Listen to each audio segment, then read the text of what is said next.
Buonasera a tutti e ben ritrovati su Telenutria, l'emittente televisiva senza peli sulla lingua, ma solo sul corpo.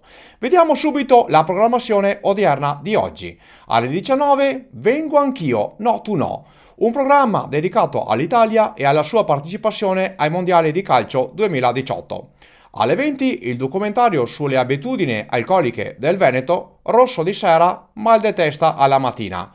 E alle 21 il gioco a premi vietato ai minori di 18 anni, erezione a catena. Ma vediamo prima le anticipazioni del nostro TG. Buona serata! Zevio.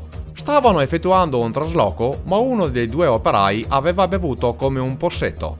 Il congelatore che conteneva tenche e bisati si è irrimediabilmente desfatto. Carmignano di Brenta. Stava attraversando il fiume con il motociclo quando ha trovato una busa.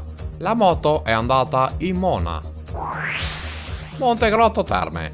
Brutta disavventura per questo atleta che durante l'allenamento ha scavessato l'asta. Si è poi appreso che l'aveva comprata il giorno prima dai cinesi. Masera. Stava trasportando paia e luame ma è scivolata. Ne ha mangiata una bella boccona. Villorba. Stava provando il motociclo del figlio, ma era furba come un paracaro. 12 punti.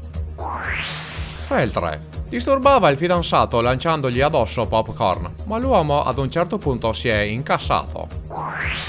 Consegnava volantini all'esterno della scuola di Simela quando ha voluto fare il figo. Ora parla come una geisha di Kyoto. Cassola. Stava salendo sul fidato Musso ma ha preso male le misure e si è scavessato le coraie. Questa signora di Conegliano ha preso la patente con i punti della Barilla e ha fatto un po' di confusione fra freno e acceleratore, desfando la macchina del marito che si farà risarcire con lavori prostaticamente utili.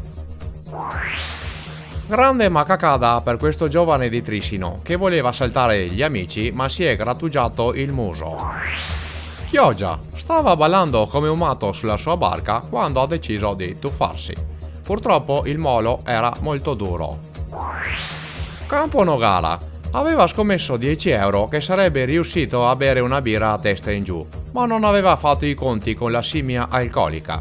Gli amici lo stanno coglionando da 8 giorni. C'è salto. Oggi temperature in calo, giornata nuvolosa con forti venti.